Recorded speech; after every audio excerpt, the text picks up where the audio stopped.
This is 365 Sports. The Midway Panthers podcast with David Smoak and head coach Shane Anderson is brought to you by Bird Culchin Ford, Centex Bookkeeping, the U.S. Army Waco Recruiting Company, Baylor Scott & White Southwest Sports Medicine, Safe and Secure Storage, and TFNB, your bank for life. Well, here we are. It's week number 4 of the Texas high school football season. Midway in that run where they're not at home for a while after playing the neutral game with Vandegrift, on the road against Heath up in Rockwall, and then, of course, open District 12 6A on the road at Hutto next week. Shane Anderson, our weekly segment, Midway Football. I'm David Smoak on 365 Sports. So the bottom line is the record's 0-3. That's the win-loss. That's evidence. Who are you compared to who you were after the loss to Mansfield, the loss against Permian, and the loss to Vandegrift? Are you better, and why? Yeah, we're a better football team. Obviously, we had a lot of kids to start the year that were not varsity football players last year. Like I mentioned earlier, that first week out of the box, it was Ty Brown and Ramon Conway offensively. And so more and more guys have stepped up. Obviously, we've talked about Collins being out and playing some guys on the O-line that might have not have played. And, I think that's going to benefit us down the road. I really do. And, and then defensively we've gotten better. And like I told you earlier this week, the big plays and turnover ratio has kind of been even throughout the first 3 games. And so we've got to find a way to finish those games and find a way to win them. With all due respect to the players who are on the roster now, why has it been a stretch of 3 to 5 years where there just aren't any dogs as far as the numbers and the size in the offense and defensive line in your district? Well, your school district. Yeah, I think I think Midway's never had just a whole run of big offensive linemen. That 17 group was really sure. special. But even when we were here 08 through, that first year I was here in 08, we had the Ty Horns of the world. That was a pretty big group. But we've always just got it done with really good players, really good kids that played hard. And obviously, I think there was a little bit of dip in the weight room and the strength and conditioning aspect of things, and we've picked that up over the last couple of years, and our kids are plenty strong. It's just a matter of having experience and learning angles and learning first steps and where to place their hands. And, when you're 5'10", 230 pounds and you're blocking 6'4", 300, you've got to do everything right. And so they're getting better at it. How much does Michael Collins' return, he's been cleared, and how many snaps he plays this week against Heath, I don't know, but how much does that help? It's going to help. I mean, obviously Mike's a good player. He played 10 games for us last year, and we're leaning heavily on him. But at the same time, like I said, the Lane Gardners and the Jackson Hendersons have stepped up, and they've gotten better. And so we'll see. He's had a good week. We'll see what Friday brings. Like I said, he's going to play.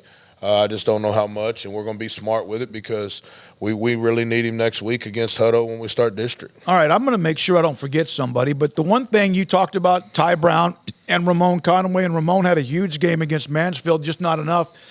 You've had Richardson has caught a touchdown in every game, and it's usually been his size. He's pretty physical as a receiver. You had Scythe has caught 2 touchdowns this year. You also had the development of Jackson Baird, baseball player, had the big game a couple of weeks ago. And I know there's Rochelle and there's others in the mix, but it does seem as if Ty is comfortable throwing to whoever is the person who's open, or even sometimes throwing the ball like to Richardson when they're not open. Yeah, I think it starts with Coach President and our offensive staff, and it's truly, like I told you, it's a system. He doesn't care. I could go in there today and say so-and-so and so-and-so aren't practicing, and Chad's going to be next man up. Let's go. This is what we do. And, he's done a really good job. Coach Garrett Campfield came with him from Heath, and Coach Holden Seward, who's the son of Tim Seward, former AD at McGregor, was an offensive coordinator last year. He's got a great wealth of knowledge, and those guys do a really good job with our receivers. I mean, it's pretty impressive to watch our receivers practice. I mean, they put a lot of mileage on.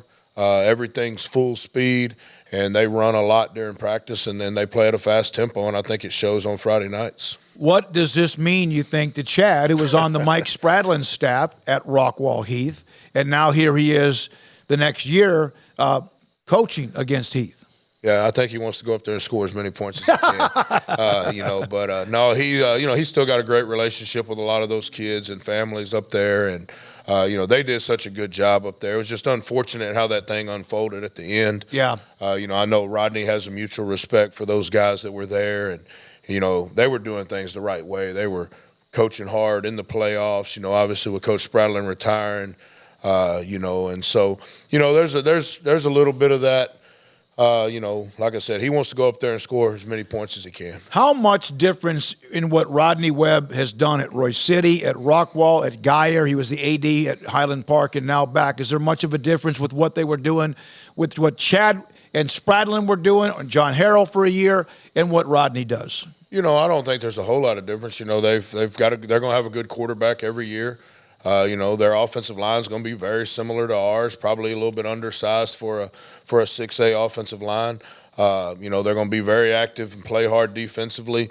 But I think the best I can tell is Rodney's letting Coach Cody Moore, who came over from Denton Braswell, the offensive coordinator, he's letting him call it, and they're running his stuff. He's a two-back guy. He's a doubles and trips guy, not playing with a tight end, not playing with much of an H-back. It's a true two-back and spread stuff. And so, I don't know how involved Rodney is offensively compared to what he used to be. But, I think he's more of just a head coach and CEO kind of take on it. They've got a couple players on offense. The quarterback is hurt, so they're going to a younger quarterback. But Tusno, the running back, who you got a piece of a little bit, he got a piece of you too last year. Jack Davenport, 17. He's a jack of all trades. He can play quarterback. He can play H-back. He probably, if he wanted to, play both ways. 17 is a really good player. Your thoughts about them? Yeah, like I said, I think they're piecing some things together still offensively. I know they were leaning heavily on the Hoover kid, who's a baseball commit to Oklahoma State. Superb athlete. He went down last week. Don't know the extent of his injury. I don't think he'll play this week based on everything we're hearing and seeing. But the running back's back, and then they're always going to have some good receivers, and then they have a system in place, and they're a lot like us. They're going to take what you give them. They're going to take their shots when it's time to take shots, and then, like I said, defensively, they're going to base out of an odd front, three-man front, and they're going to be very, very active. They're going to bring 4, sometimes 5. And, they're going to mix their coverages up on the back end. And, they've been exposed a little bit. Of course, they played a really good schedule as well with Geyer and Trinity. They got a really nice win against Trinity and then beat Lake Ridge last week. Pretty much the entire game with the backup quarterback we're suspected to start this week. So you have District 12 6A starts next week, but you're in a stretch where you played a neutral game against Vandegrift, and they were just better across the board. Although the first half, you guys did everything you could to try to keep that thing, and you did keep it close. And then you're here this week at Rockwall, and then you go to Hutto. It's 3 weeks in a way away from home. Is that like wearing? Is that something that could be a physical and mental wear? I don't know. Other than just not being at home, having our home crowd. You've seen our home crowd. It doesn't matter, what our record is or what time of year it is. It's always a really nice crowd, and our student section does a great job at home, and so we're always going to miss that if we're not at home. But like I said, we got a great opportunity to play at UMHB Fredenberg Stadium last week. Right, we were the home team. The locker room was unbelievable. I bet.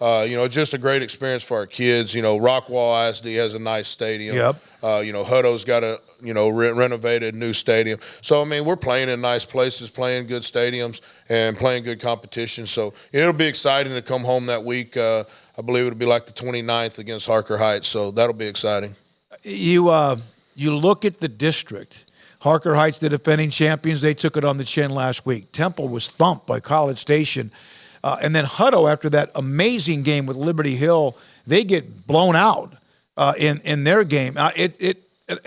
Coppers Cove picked up a win. Good for Tony Johnson. Do you have any idea of what's coming up? I know you don't want to forget about Heath, but do you have any clue what's up next? I would think if you just put it on paper, I would think that Pflugerville Weiss probably, has the upper hand, so to speak, or if I had to pick who was going to, be in the mix for a district championship, I would definitely mention them. But I think it's pretty parable across the board, and I think I think we can be right there in the mix if we can stay healthy, and I think anybody can. I think everybody's playing a pretty tough non-district schedule. Heights plays Permian this week, so that'll be a good gauge on kind of where they're at. Hutto's played some 5As and some 6As, and so it's really hard to gauge right now.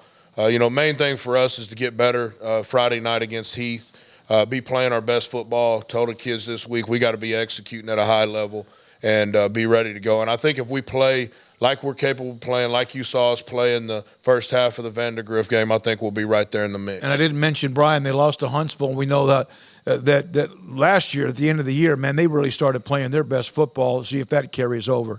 All right, again, 7 o'clock kickoff. Our broadcast at 6:30. The game in two different ways. It's on 106.7 FM, The Eagle. We'll have that broadcast, 6:30 pregame. And I want to give Ralph Venegas, who produces the games for us, back in the studio some a little bit of love. And then on top of that, we're also on Sikkim 365 app. So download Sikkim 365 on the app. You'll find the link of our broadcast. And on my Twitter page, at David Smoak, I'll put up the link a couple of different times on Friday for you to grab it. It's never going to change. It's going to always be the link for Midway football. Great to always see you, man. Good to see you and appreciate what y'all do. Shane Anderson, head football coach at Midway. Again, 6:30 pregame on Friday at Rockwall ISD Stadium, Heath and Midway. And this is 365 Sports. This is 365 Sports. The Midway Panthers podcast with David Smoak and head coach Shane Anderson is brought to you by Bird Culchin Ford, Centex Bookkeeping, the U.S. Army Waco Recruiting Company, Baylor Scott & White Southwest Sports Medicine, Safe and Secure Storage, and TFNB, your bank for life.